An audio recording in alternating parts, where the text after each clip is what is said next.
हाँ, ये दीवार देखो यार।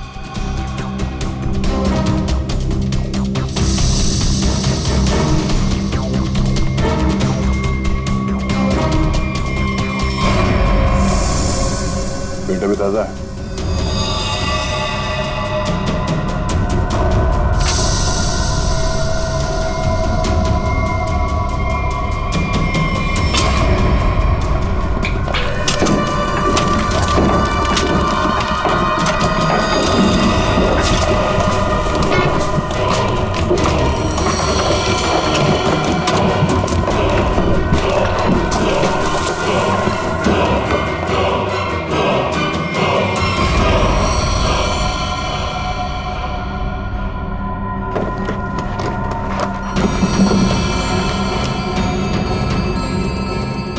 ये तो मधु है। मार के गाड़ दिया दीवार के अंदर, इसीलिए हमें ये कहीं मिल नहीं रही थी।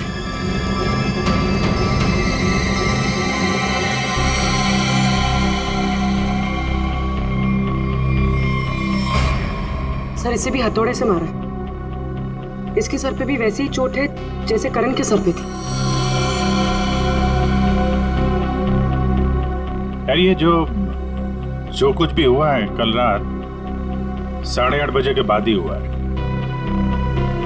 बारिश के दिनों में ये दीवार इतनी जल्दी सूख कैसे गई? इस दीवार के प्लास्टर को सुखाने के लिए कहीं से हीटर या इंडस्ट्रियल हीटर मंगाया होगा।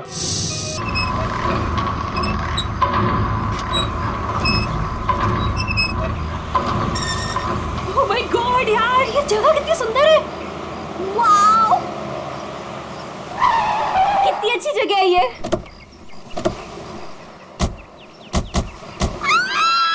यहाँ मैं और आयशा रहेंगे। वाओ, थैंक्स करण। इतना तो मैं कर सकता हूँ ना तुम लोग के लिए। अब तुम्हें और आयशा को उस सड़े हॉस्टल में रहने की कोई जरूरत नहीं। बिल्कुल सही कहा करण। वैसे करण, मधु, मुझे लगता है ना कि जिस दिन तुम्हारी और मधु की शादी हो जाएगी ना, उस दिन तुम तो मधु को पूरा के पूरा मोहल्ला ही गिफ्ट में दे देने वाले हो।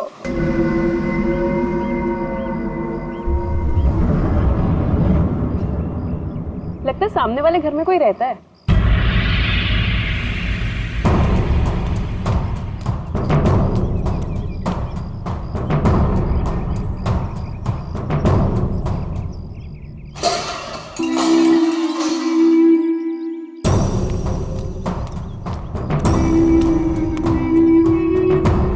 हाय, आई एम मधु।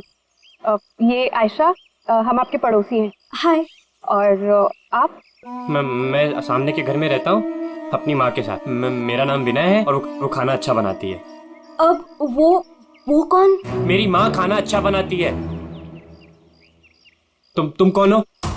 मैं करण हूँ, मधु का बॉयफ्रेंड। बॉयफ्रेंड गर्लफ्रेंड बॉयफ्रेंड गलत बात है। नहीं मैंने कहा बॉयफ्रेंड गर्लफ्रेंड गलत बात है। विनय,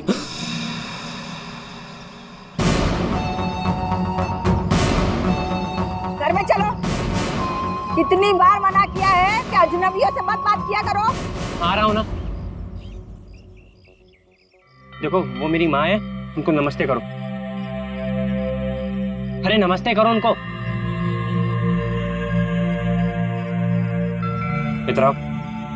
इधर आओ। अंदर चलो।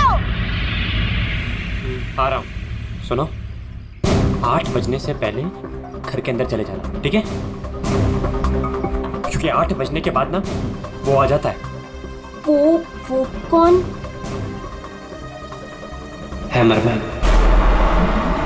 लेकिन याद रखना, दरवाजे खोलना मत। अम्मी नहीं खोलते, कोई नहीं खोलता। ध्यान रखना, दरवाजे मत खोलना, ठीक है? मैं जा रहा हूँ, bye.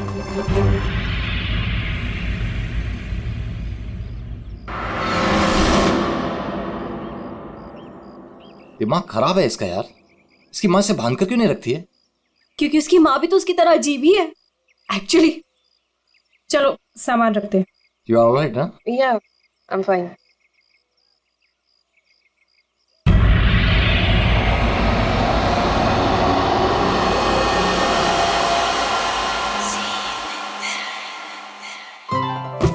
So beautiful. Thanks Karan, you really love me. अच्छा गाइस सुनो ना, हम ना यहाँ पर एक कल गेट टुगेदर पार्टी करते हैं। व्हाट से? हाँ कुछ भी करो यार, ये घर तुम्हारा ही है और ये रही घर की चाबियां। एक सेकंड, एक चाबी मैं रख लेता हूँ, क्या पता कब जरूरत पड़ जाए। आयशा एक चाबी तुम भी रख लो, ये लो। थैंक्स। ओह नो, क्या हुआ? 6:40 हो गए, मुझे सर्विस सेंटर जाना था अपनी कार लेने, और उसके बाद फिर माँ को भी मिलने जाना है। कर एक मिनट रुको। मुझे रास्ते में अपनी कजिन क्या ड्रॉप कर दोगे? वो प्रोजेक्ट कंप्लीट करना है मुझे। अरे तुम मेरे साथ चलोगी तो मधु का ख्याल कौन रखेगा? करण, मैं अपने घर में हूँ, जंगल में नहीं हूँ। तुम आयशा को लेकर जाओ, don't worry, I will be fine. Are you sure? Yes. Thanks Madhu. लेकिन मधु अंदर से दरवाजा बहुत अच्छे से बंद कर लेना। ओके, ठीक है, चलो बाय।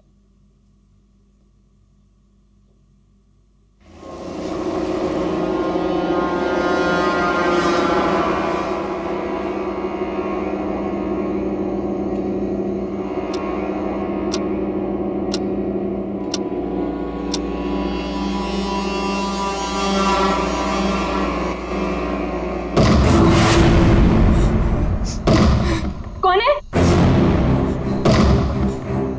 कौन है वहाँ? दरवाजा खटखटाना बंद करो। डरती नहीं हूँ मैं।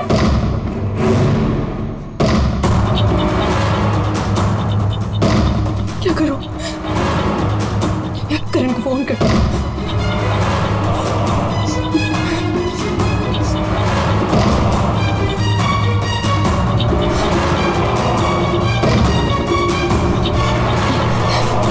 करण का फोन स्विच ऑफ जा रहा है। आयशा को फोन कर।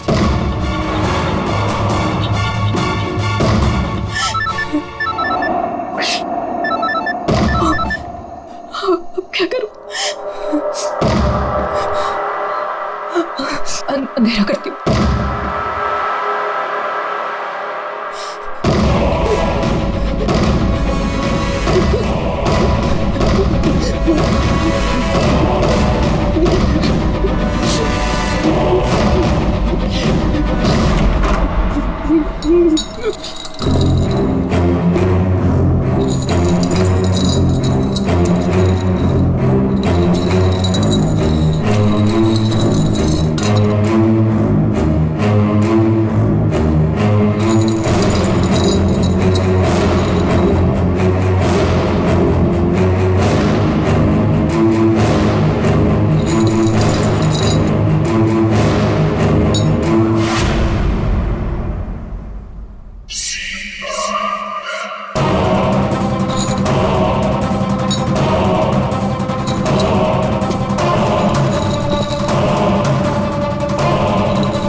पर मजा आ गया।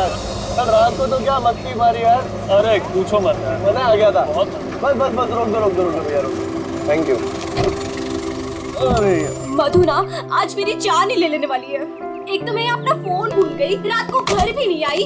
लगता है आज तो वो मुझे ना पक्का इस घर से निकाल ही देने वाली है। अरे अगर वो तुझे घर से निकाल देगी तो हम तुझे घर के अंदर फिर से डाल देंगे। क्यों अभी? ओहो मैडम, घर से तो तब निकलोगी जब घर के अंदर जाओगी। जाओ, डोरबेल बजाओ, मधु को लेके लंच पे जाना है, वीकेंड की प्लानिंग करनी है। गो फास्ट। जा रही हूँ। और जल्दी आओ।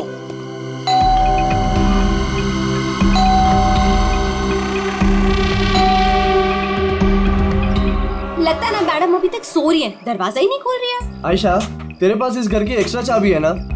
हाँ है। तो उस चाबी का क्या अचार डालेगी? जब चाबी है तो गेट खोलना, डोरबेल क्यों बजा रही है? हाँ मैं भी ना खोल। पागल हूँ।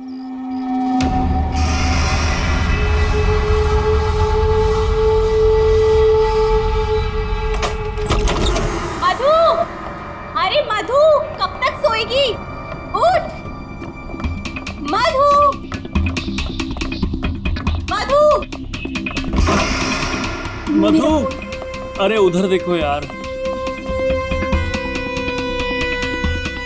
मधु, मधु बाथरूम में भी नहीं है। अरे वो तो बाहर भी नहीं है यार। यार ये मधु कहाँ चली गई है? मुझे बहुत टेंशन हो रही है। वो ठीक तो होगी ना? मधु मधु मधु मधु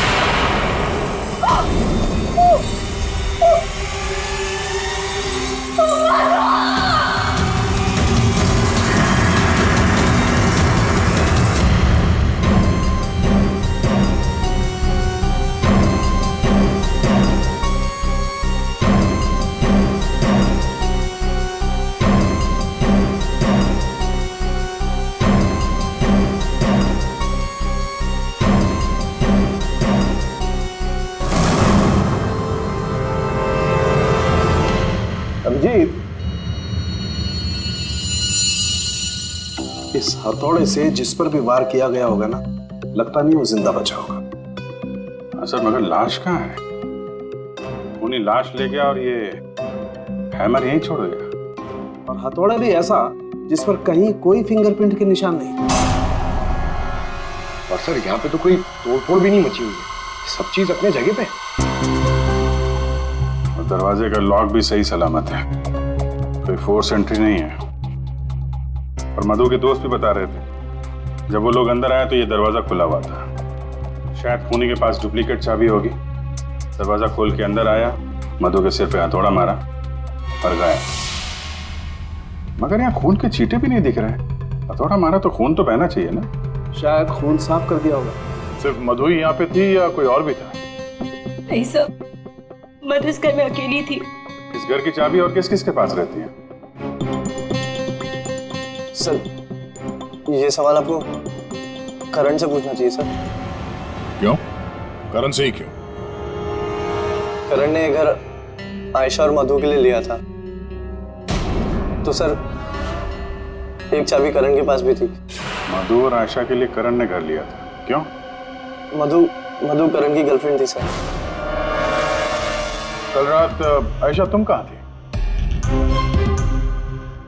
सर वो कल रात मैं अपने कजिन को मिलने गई थी। वापस आना था तो लगेज यही छोड़कर गई थी, पर लेट हो गया था। सोचा कॉल कर मधु को सब बता दूं, पर अपना फोन भी यही भूल गई थी सर। जरा इस करण का फोन नंबर देना।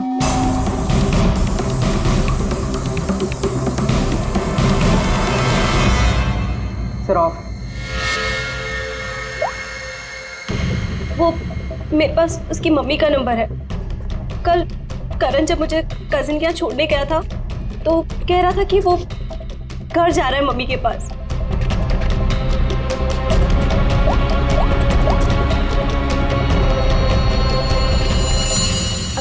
हेलो आंटी, करण है? कल रात को आया था क्या वो?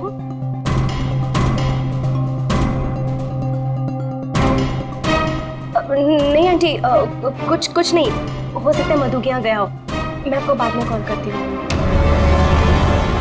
तो करण कल रात अपने घर भी नहीं पहुंचा और यहाँ भी नहीं आया। सर मुझे आपको एक बात बतानी थी। वो हमारे नेबर्स जो है ना, उन्होंने कहा था कि यहाँ पर एक हैमर मैन आता है रात को। तो कहीं उसने तो कुछ नहीं कर दिया? Hammer man? किसने बताया तुम्हें? ये कौन है? विनय बेटा, कोई आ रहा है? हाँ माँ, कोई याद हो रहा है।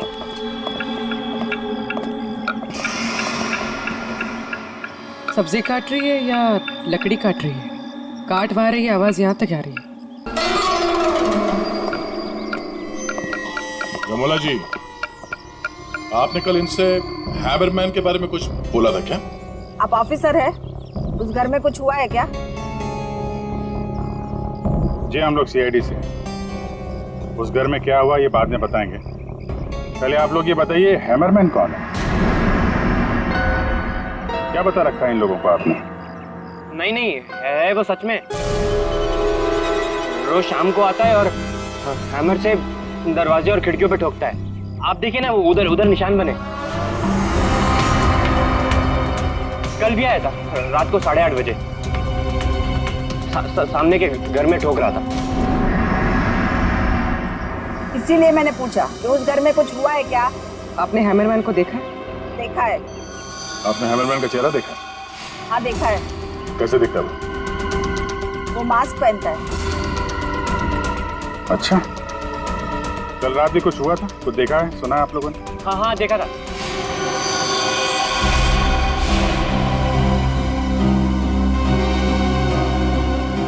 नमोला जी, अभी आंख दिखाने से कोई फायदा नहीं। बोलो, क्या देखा था तुमने?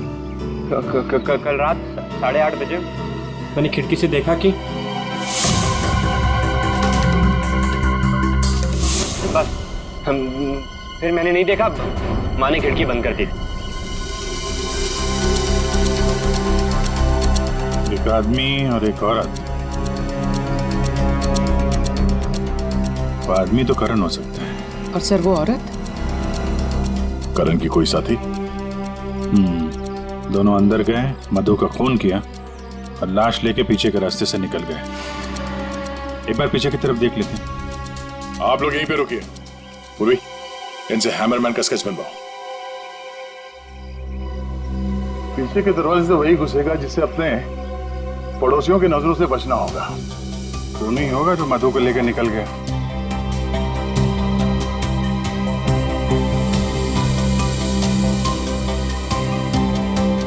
ऐसा कैसे हो सकता है कि कोई भी निशान नहीं छोड़ा? मधु को मार करके लेके गया तो भी कुछ ना कुछ तो छोड़ा होगा कोई।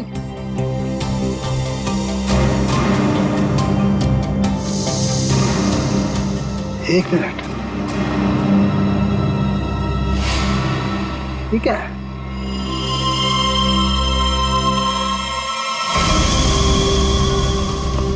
कुछ अलग से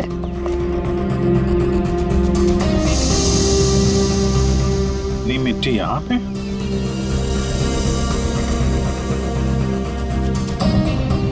लगता है किसी ने यहाँ पे पैर वैर धुले हैं, इसलिए मिट्टी यहाँ पे है।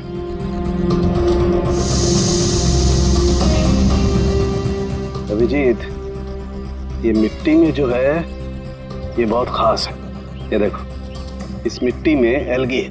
शैवाल? शैवाल एक तरीके की काई होती है, और ये इकाई यहाँ की मिट्टी में नहीं हो सकती। ये तो ऐसी मिट्टी में होगी जो पानी वाली जगह होगी, कोई तालाब, कोई झील, कुछ ऐसा। झील, तालाब। ये तालाब है जो मधु के घर से सबसे नजदीक।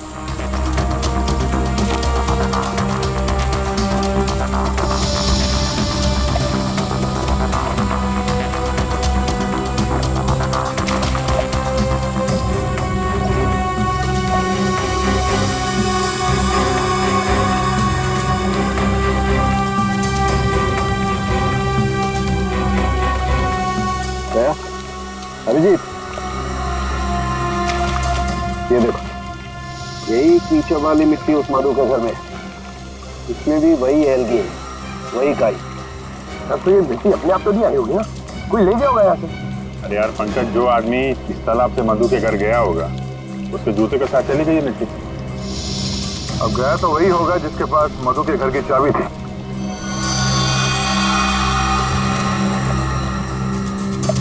पर कौन गया होगा?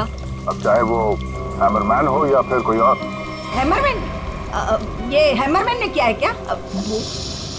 काम तो उसी का ही लग रहा है। हाँ।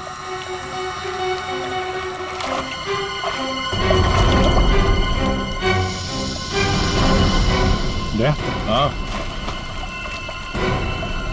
वहाँ नीचे कुछ दिख रहा है।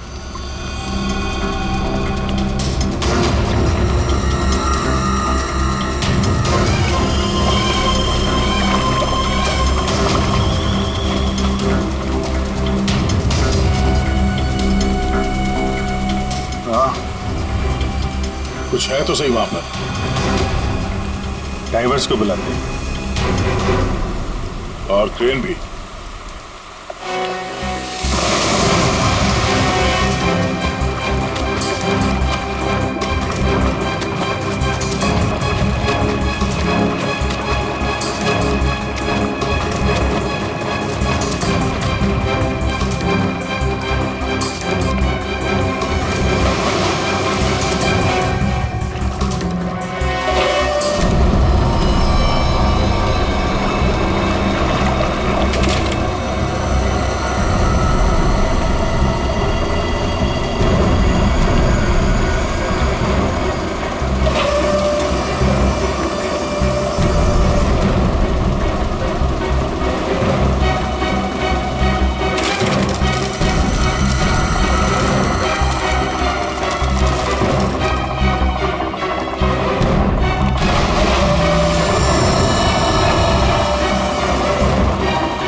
करण की कार है ना? करण अपनी कार इस तालाब में क्यों फेंकेगा? हो सकता है हैमरमैन लेकर आया हो। करण की कार का नंबर और इस कार का नंबर दोनों सेम है।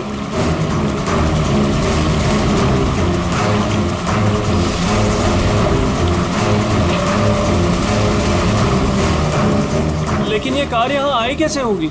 और जाहिर सी बात है, करण की कार अपने आप इस झील में तो नहीं गई होगी।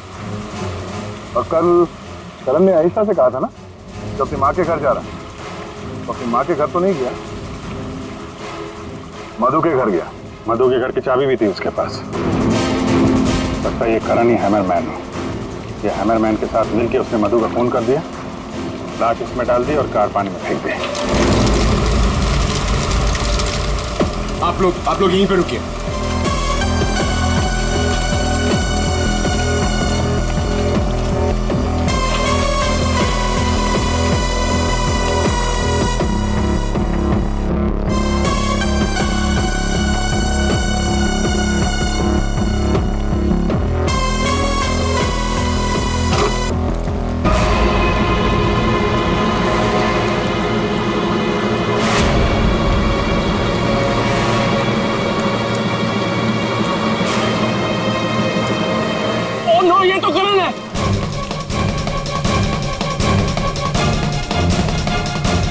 प्लीज प्लीज आगे मत जाइए।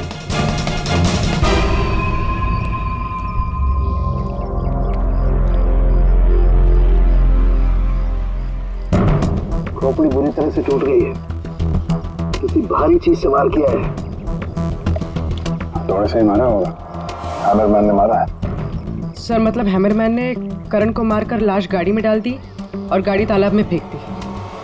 फेंका नहीं पूर्वी, इधर ढलान पे धक्का दिया और गाड़ी सीधा झील में। सर मगर अगर गाड़ी को धक्का मार के वहां तालाब में डाला है तो फिर ये नॉर्मल पतला दुबला आदमी नहीं होगा सर। ये हैमरमैन बहुत तगड़ा होगा सर, हट्टा कट्टा।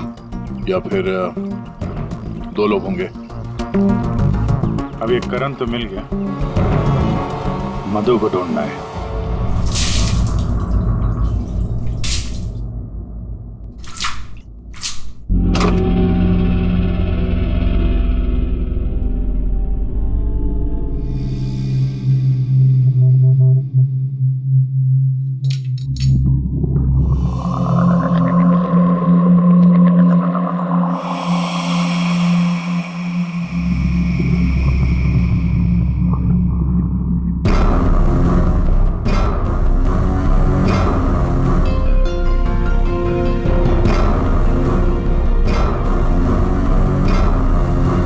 कपड़े का टुकड़ा, इस कपड़े के टुकड़े का रंग करण के कपड़े के टुकड़े से तो मैच नहीं करता है, तो शायद ये खूनी का होगा। सर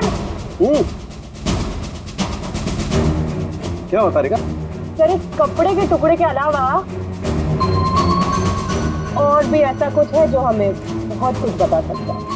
अंगूठी डायमंड की है, लगता है कार चलाते समय गियर बदलते वक्त गिर गई होगी।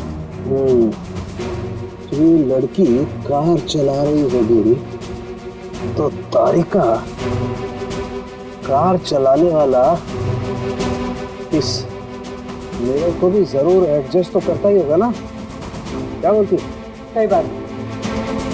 तो फिर ये मिरर भी कुछ ना कुछ कहानी जरूर बताएगा।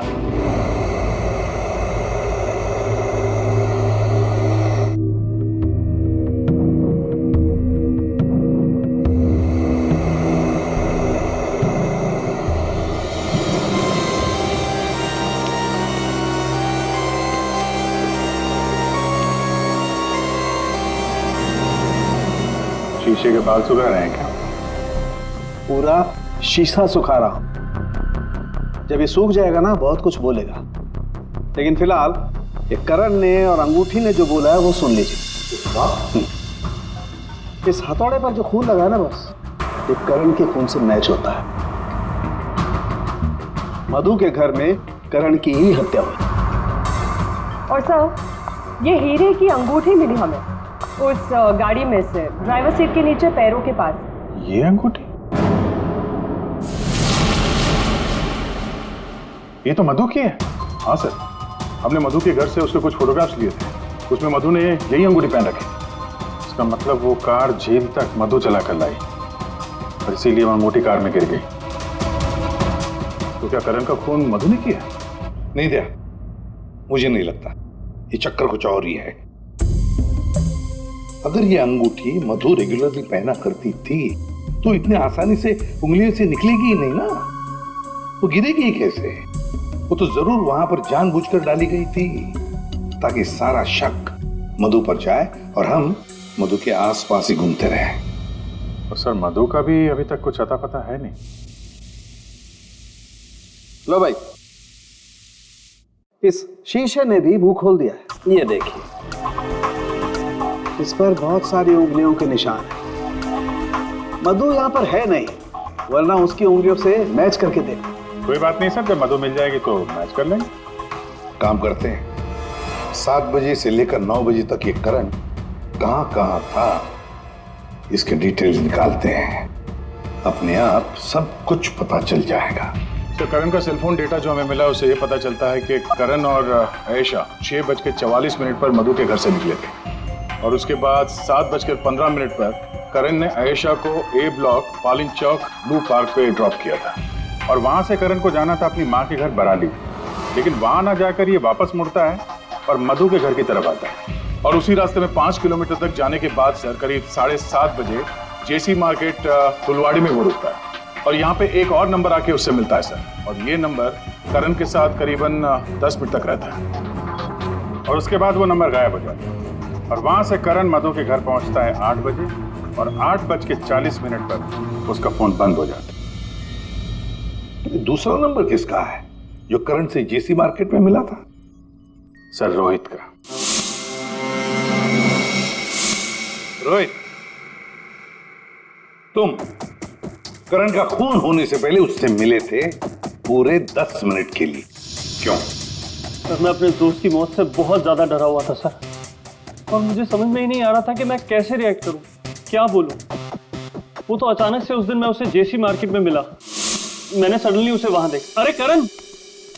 हे रोहित, कैसा है यार? कैसा है मेरा भाई? अरे तू यहाँ इस खिलौने की दुकान में क्या कर रहा है यार? तुझे यहाँ क्या जरूरत पड़ गई आने की? अरे बस ऐसे यार, किसी के लिए सरप्राइज ले रहा था और उसे सरप्राइज ही रहने दे। अच्छा सरप्राइज? चल यार, मुझे थोड़ी जल्दी है। कल मधु के इधर तू आ रहा है ना पार्टी में? हाँ कल आ रहा हूँ ना। लेकिन तू जा कहाँ रहा है? बस यार थोड़ा जल्दी में हूँ। अरे मैं तुझे छोड़ देता हूँ, चल। मेरी कार पार्क है यहाँ, तू कल मिल मुझे। अच्छा चल, सी यू, बाय। और मेरे लिए तो ये सरप्राइज की बात थी सर, क्योंकि मैं उससे 2 महीने बाद मिल रहा था। ठीक है, तुम जा सकते हो, लेकिन जब तक इस केस की तहकीकात पूरी नहीं होती तुम ये शहर छोड़कर कहीं नहीं जाओगे। जाओ।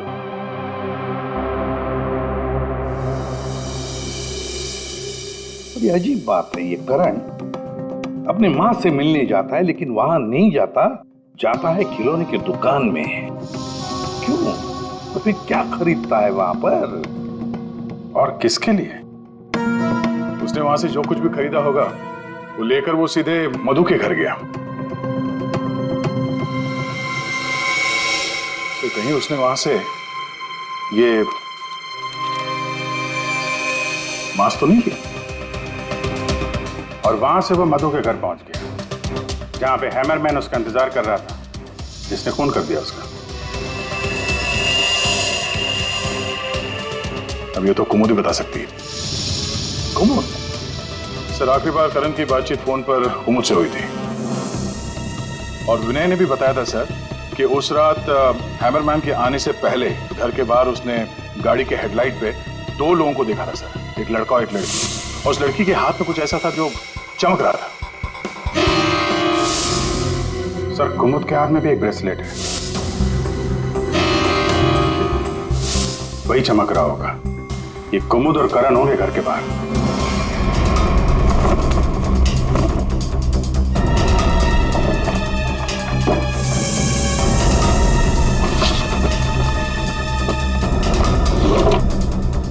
जब से करण की लाश मिली है तालाब में, तब से खूनी और भी होशियार हो गया।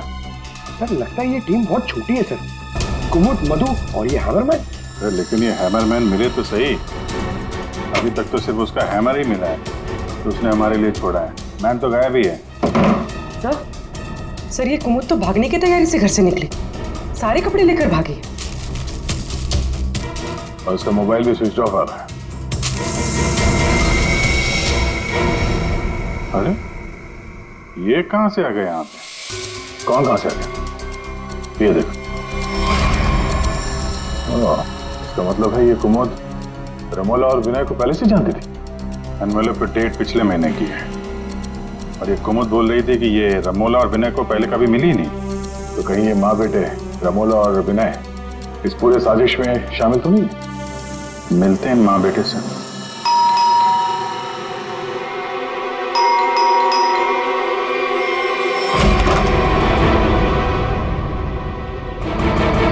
पूरे पंडित करिए तलाशी लो, देखो कोई है क्या अंदर।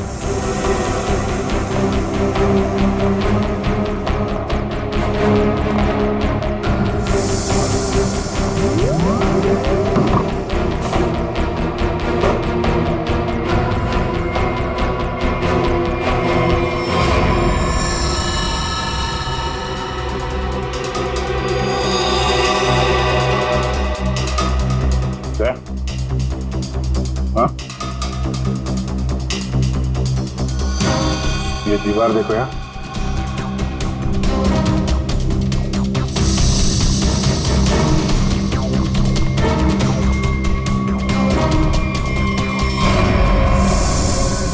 पेट अभी ताजा है।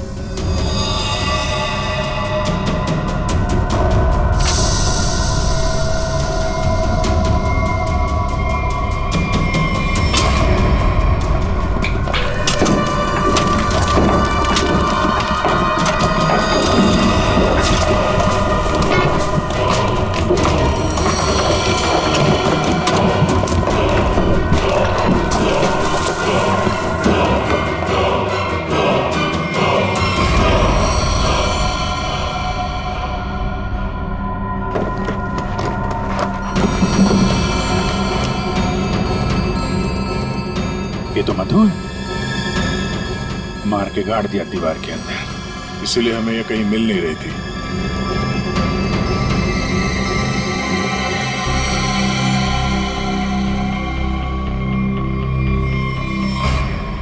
सर इसे भी हथौड़े से मारा।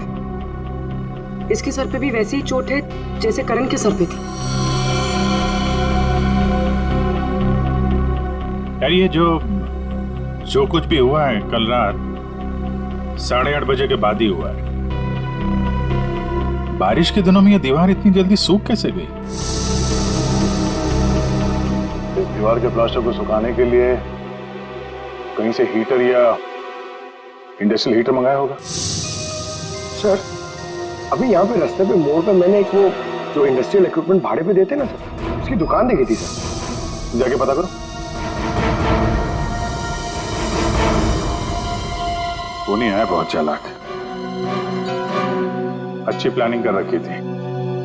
उसको मालूम था कि मधु यहाँ सामने वाले मकान में रहने आने वाली है और यहाँ पे हैमरमैन होने का अफवाह फैला दिया ताकि शक उस पे नहीं हैमरमैन पे जाए। और तीनों फरार हैं, रमोला, विनय और कुमुद।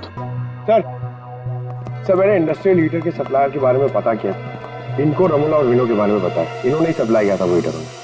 अच्छा, अब जरा ये फोटो देखिए, यही माँ बेटे आए थे आपके पास? हाँ सर, ये तो मेरे बहुत पुराने ग्राहक हैं। पुराने ग्राहक? जी सर, वो मेरे पड़ोस वाली दुकान से नाटक का सामान लेते थे भाड़े पर। और सर ये कोई किराएदार नहीं है, ना ही माँ बेटे, एक नंबर के फ्रॉड हैं, फ्रॉड। अपने आपको एक्टर बताते हैं सर। आपको पता है ये दोनों कहाँ रहते हैं?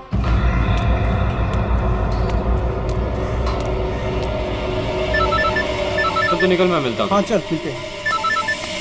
हेलो, मैं चंपा बोल रही हूँ, चाय पानी फिल्म से। हाँ जी बोलिए ना। आपकी एक्टिंग के इतने चर्चे सुने और आपका नंबर मुझे इतनी मुश्किल से मिला है। बस हमने डिसाइड कर लिया है, हम आपको अपनी अगली फिल्म में लॉन्च करेंगे। लॉन्च करेंगे मुझे? मतलब आखिर आपने मेरा टैलेंट पहचान ही लिया? हाँ, अब 1-2 दिन में शूटिंग शुरू हो जाएगी। बस एक प्रॉब्लम है, आपकी बड़ी बहन के कैरेक्टर के लिए कोई अच्छी एक्ट्रेस मिल नहीं रही। बस वो कंफर्म हो जाए तो हम शूटिंग शुरू कर देंगे। अच्छा बड़ी, अरे है ना, बड़ी बहन है, मैं आपकी प्रॉब्लम सॉल्व करता हूँ। अरे वाह, आपने तो मेरी टेंशन ही खत्म कर दी। आप अपनी गली के बाहर आ जाइए, मैं गली नंबर 7 पे खड़ी हूँ। अरे तेरी, अरे मौसी बाहर निकलो। क्या है? अरे बाहर निकलो। क्या हुआ? अरे अपनी किस्मत खुल गई, रोल मिला है अपने को। रोल? हाँ। कौन दे रहा है? कहाँ? अरे बाहर खड़े हैं ना गली के, तुम चलो मेरे साथ, चलो चलो चलो।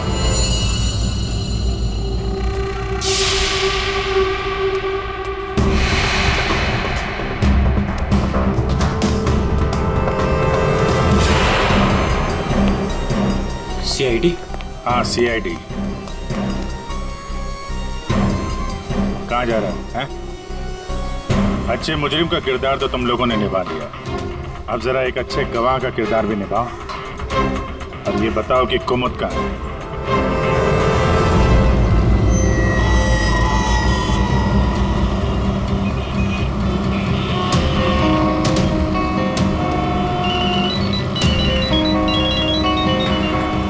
अरे तुम यहाँ हो, मैंने ध्यान ही नहीं दिया। तुमने क्यों कॉल किया मुझे? सब जानते हो फिर भी। अब मैं क्या करता? CID बुलाएगी तो क्या आना ही पड़ेगा। CID? तुमने मुझे CID के कहने पे यहाँ बुलाया? मैडम आप बहुत स्मार्ट हैं, लेकिन हम आपसे ज्यादा स्मार्ट हैं। सर आप मेरी बात सुनिए। बात सुनेंगे आपकी, लेकिन ब्यूरो चल के सुनो। चलिए। कहाँ भाग रही मैडम? पैदल ही जाएगी क्या CID ब्यूरो तक? और कितना इंतजार करना पड़ेगा? आखिर कोई बताता क्यों नहीं कि हुआ क्या है? जरूर बताएंगे आयशा जी, जरूर बताएंगे। लेकिन इससे पहले कि हम बताएं, तुम हमें बताओ कि हुआ क्या था। मैं? मतलब ये कि आप और मधु एक नए घर में शिफ्ट होती है, जहां पहले से ही कुछ गड़बड़ चल रही होती है। ऐसे में आप मधु को उस घर में छोड़कर अपने किसी कजिन के घर चली जाती हैं, और तो और अपना मोबाइल फोन भी वहां रख के जाती है, ताकि मधु तुमसे तो मदद न मांगे। अजीब है ना? सर, मधु मेरी बहन जैसी थी, उसके साथ कुछ गलत करने के बारे में मैं सोच भी नहीं सकती हूँ। अच्छा, बहन जैसी थी? बहन तो नहीं थी ना? हाँ? अभीर, इस पूरे इन्वेस्टिगेशन में किसी ने तुम पर एक बार भी शक नहीं किया, क्यों? जो भी पूछा उसके बारे में तुम्हें कुछ पता ही नहीं। और जब मधु का खून हुआ उससे ठीक पहले तुम्हारा मोबाइल फोन स्विच ऑफ, कोई तुम पर शक क्यों करेगा? सर आप मुझ पर गलत इल्जाम लगा रहे हैं सर। मैं तो आयशा और मधु से सिर्फ 4 दिन पहले मिला था। मैं ऐसा क्यों करूंगा सर? और सर मेरा फोन पानी में गिर गया था, इसके लिए वो स्विच ऑफ है। हाँ, पानी में गिर गया था, उसी झील के पानी में जहां से करण की डेड बॉडी मिली थी।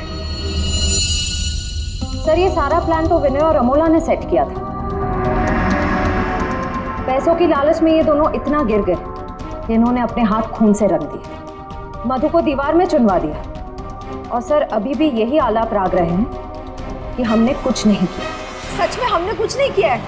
ये लो, फिर वही राग। फंस गए थे हम। आपको हाँ कहते तो भी फंसते, और ना कहते तो भी फंसते। एक्टिंग करने हमें नहीं मालूम था इतना कुछ हो जाएगा। तो आप लोगों के हिसाब से मधु और करण का खून हम लोगों ने किया है?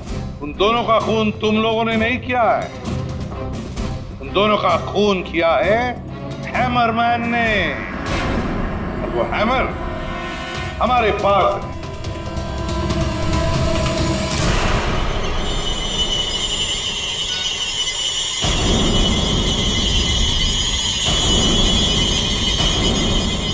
कुमुद, ये कहाँ थी? ये हैमर छुपाने गई थी, हमने ढूंढ निकाला, है ना? I'm sorry रोहित, मुझे माफ कर दो। तुमने मुझसे वादा किया था कि तुम मेरा नाम नहीं लोगे, मैं तुम्हें छोड़ूंगा।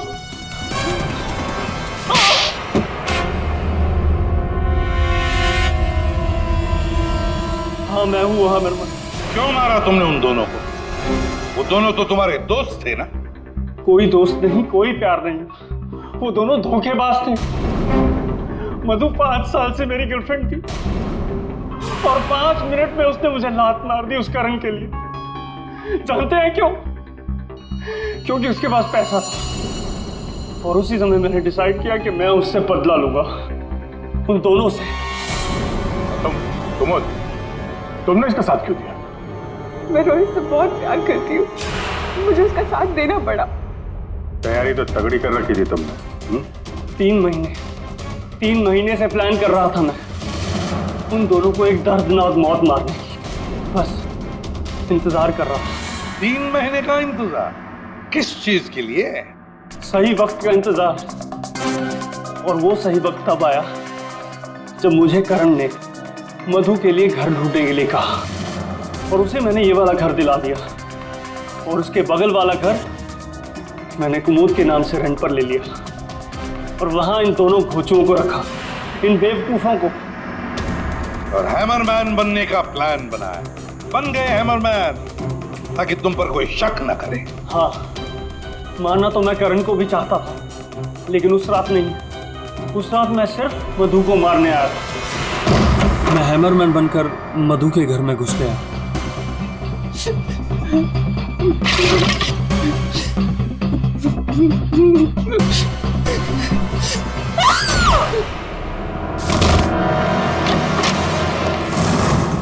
और मुझे इस बात का बिल्कुल भी अंदाजा नहीं था कि करण भी वहां पर आ जाएगा। वो मधु के साथ मजाक करने आया था, नकली हैमरमैन बनकर। उसने मास्क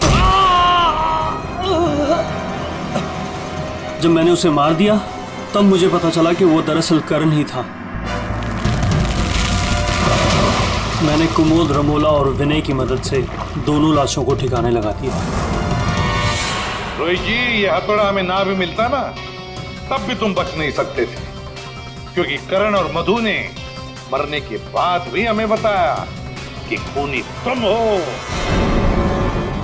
रोहित, कुमुद, रमोला और विनय, तुम सब ने मिलकर मधु और करण का खून किया है। अब जेल में बैठकर हैमरमैन की नई नई कहानियां सुनाते बैठना इन सबको